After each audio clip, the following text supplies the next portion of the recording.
Welcome to the Real Estate Espresso Podcast, your morning shot of what's new in the world of real estate investing. I'm your host, Victor Menashe. This is the weekend edition where we interview notable people from the world of real estate investing. Today is no exception. We have a great guest all the way from Ottawa, Canada. Welcome, my good friend, Rich Danby. Thanks, Victor. Great to be here. Rich, 6 months ago, you and I sat down. We were talking about goal setting for 2020. It's a great exercise to do every year. Usually do this in December in preparation for the upcoming year.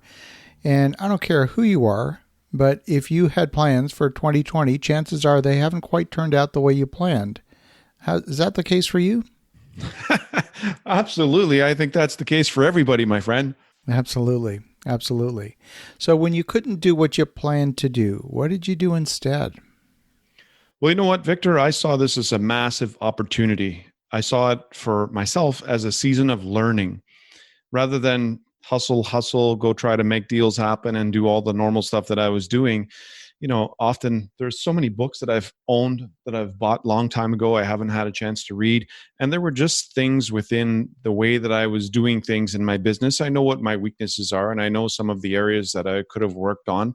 And I just chose to embrace the opportunity of slowing down and really take advantage of the time and just treat it as a season of learning. I love that. It's almost a sabbatical of sorts.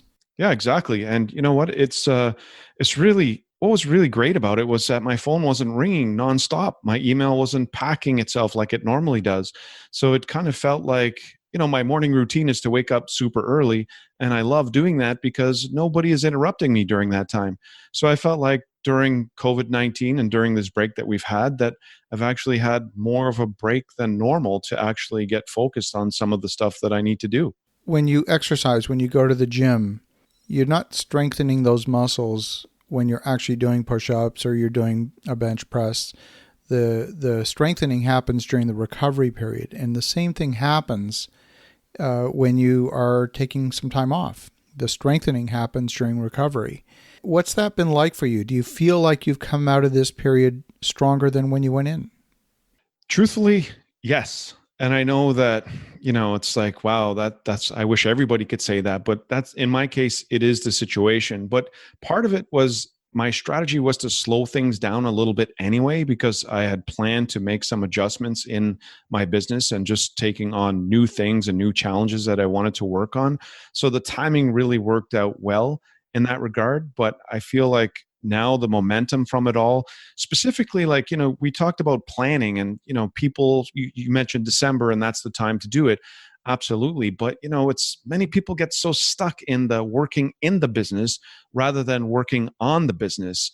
And I feel like we were all forced to really work on the business. And there are so many benefits that can come from that if you take advantage of the opportunity. So can you give me a couple of examples of what working on the business looks like for you? Yeah, you know, there were certain things I wanted to really do with getting some things moving forward, just different avenues within the business. And really what it came down to was figuring out, you know, how do I best use my time and not treat it as a 12-month goal anymore. I actually broke it down to a 12-week goal. And I actually bought this book. It's called The 12-Week Year by Brian Moran.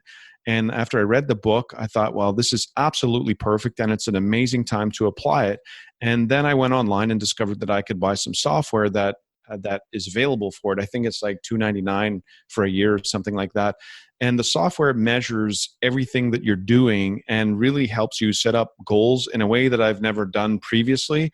And one of the points about setting up goals for a year is that, you know, you set goals for 12 months, but then at the end of the month, at the end of January, you're like, well, you know, I still have 11 months left. So you're not really thinking about the timeline that it takes to actually accomplish the goal. And so, you know, if you think back to high school or university and studying for exams, you know, if you know you have a month before your assignment is due, typically you're not working on it until like the week before. And I feel like with goals, that often happens as well. But by using this 12-week year that I've discovered, I thought it's just tremendous because by using the software after reading the book, it measures your week by a percentage. So you know exactly what activities to put in there. every day and every week to be able to get yourself to the ultimate goal. And what I realized about that the most was how many things that I was doing that were distractions. The whole idea is to try to simplify it, to really just pick one thing. And I think for guys like us, opportunity continually flows to us on a regular basis. And so it can get really easy to get distracted with shiny object syndrome. Us as coaches ourselves, we have clients who are asking us about different strategies and different opportunities that they're in.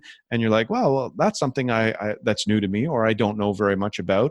And then you have people just calling on a regular basis, wanting to see if you'll get involved because they know that we have capital, that we're the money raisers.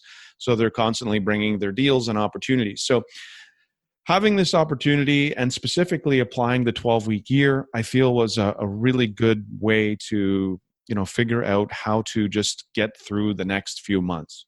Well, I love the fact that you mentioned the 12-week year. In fact, that was a book review here on the podcast back on December 27th of 2018. And it's a very powerful methodology. It's not the same as planning once a quarter. It really is thinking about the year as if it was 12 weeks and going through that almost annual planning cycle, except in this case, it's 12 weeks in duration.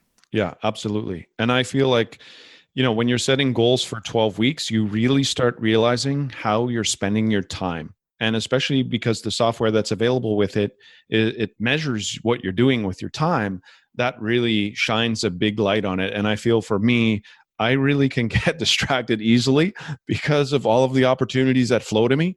And this really, after the first week of assessing it, I realized, okay, these are the adjustments I have to make for week 2, and then the adjustments for week 3, and so on until eventually you get yourself in a rhythm and you get better at saying no. I know that obviously we get so many opportunities to do different things, and saying no can be a challenge, especially when you're excited about what those opportunities are. But this was a really good way to measure whether or not you're actually moving forward with your goal.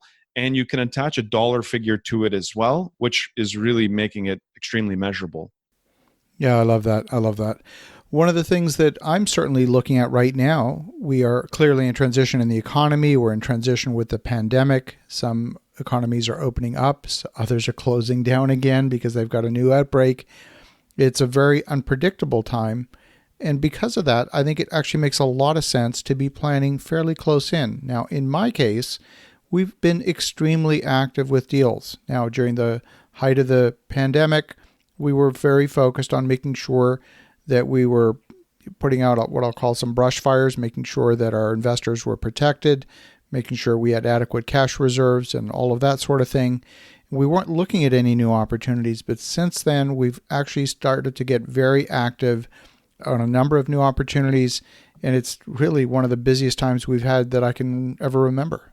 I completely agree with that. And, I think one of the opportunities within all of this is that there's going to be so many deals available like never before, because there are going to be tons of people who did not plan for a rainy day and they're stuck and they need out and they need a solution. And that's our opportunity to be the solution for them. So for me, it's exciting because there's so much deal flow right now. And, I'm also a personal finance. I help people with private lending. There is so many people who have amazing deals going on, but then also there are tons of people, more people that have money than there are deals, that are looking for ways to make back some of the money that they lost. And so now I find raising capital is easier than ever. I'm getting more calls than ever before. And, for people who think that raising capital is the challenging part, that's not the challenging part at all. There is a massive amount of money that wants to get in play right now. So if you're looking at opportunities to do some deals, whether you're flipping properties or whether you're adding legal secondary suites or whether you're doing development or whether you're using the BRRRR strategy, buying multifamily, whatever it is, money, I can tell you, I'm a person who helps people get money for their deals. It is waiting and ready to go. Yeah, we're starting to see that as well. We're starting to get into capital raising mode on a couple of projects. And of course, we're not here to solicit, so we're not talking about those specific projects, but we are certainly seeing an appetite for the projects that we're coming forward with. So, and that's a big change actually from even just a few weeks ago, where there was a lot of uncertainty and a lot of people saying, maybe I'm just going to sit on cash for now. And I'm starting to see that cash starting to come free. Yeah, I saw the exact same thing. As soon as this thing went down, the coronavirus at first, everyone was holding back, waiting to see what would happen. And now that we've been into this now for over a few months, people now are starting to think, I better really get my money back out and play. I need to make some of the money back that I've lost. Lost in the stock market. Lost in the stock market, lost from perhaps having their regular business interrupted. So yeah, there's all sorts of reasons now why people are looking to place their funds. So when you look at goal setting, I think you and I have talked about this before. There's a couple of different types of goals. There are attainment goals. And if you're talking about attainment goals, even in the context of a 12-week year, there's also habit goals. Where have you placed your emphasis? I think habits is number one. And I'm really glad that you brought that up because we've discussed this multiple times. You can have whatever goal you want, but if you don't have the right habits, and they say that about 40% of what you do in a day is based on your habits, which is a really high number and something to consider. So if you don't have the infrastructure in your life where you've uploaded and upgraded new software, which creates those new habits, which they say it takes about 66 days to 70 days to 90 days. We've heard all sorts of different numbers, but we know that it does take a couple of months to install those new habits. And without the habits, I really feel like most of the goals, they never come true. And I know for us, we're speaking in front of large crowds on a regular basis, and we can teach everybody the same thing, but typically only about 10% of the room actually does anything significant with it. And I think that has everything to do with habits and nothing to do with goals. Absolutely. Absolutely. I love that. Well, yeah. And if you think about it, every single person who has accomplished anything of any significance has used what Darren Hardy calls the compound effect. He wrote a book on it where these small incremental changes day upon day upon day add up in a cumulative manner. You can't go from zero to running a marathon in one day. You've got to build up to it incrementally. And when you do, you can accomplish far more than you would have ever even thought. Yeah. And Victor, it's time for a confession. I want to share this Sure. because you and I are both known to be high performers. But during COVID-19, there was a slip up in my life. My habits and routines were broken up because every day was Saturday, meaning that I had my kids home 24/7 and no office to go to. And one of the areas of my life and my normal habits that I really have control over is exercising and eating healthy, eating the right food.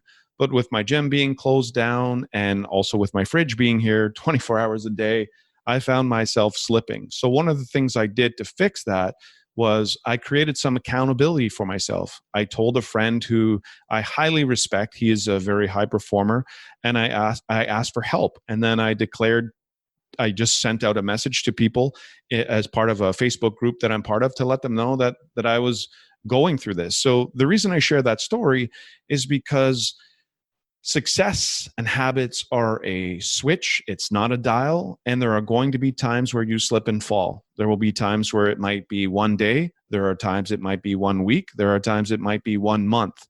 And the important part is to not beat yourself up. Don't join the self-beaters club. I know I was a part of that club for a long time previously before doing a lot of personal development on myself. And just know that success, as you measure these habits, as you're trying to implement them, don't measure yourself daily.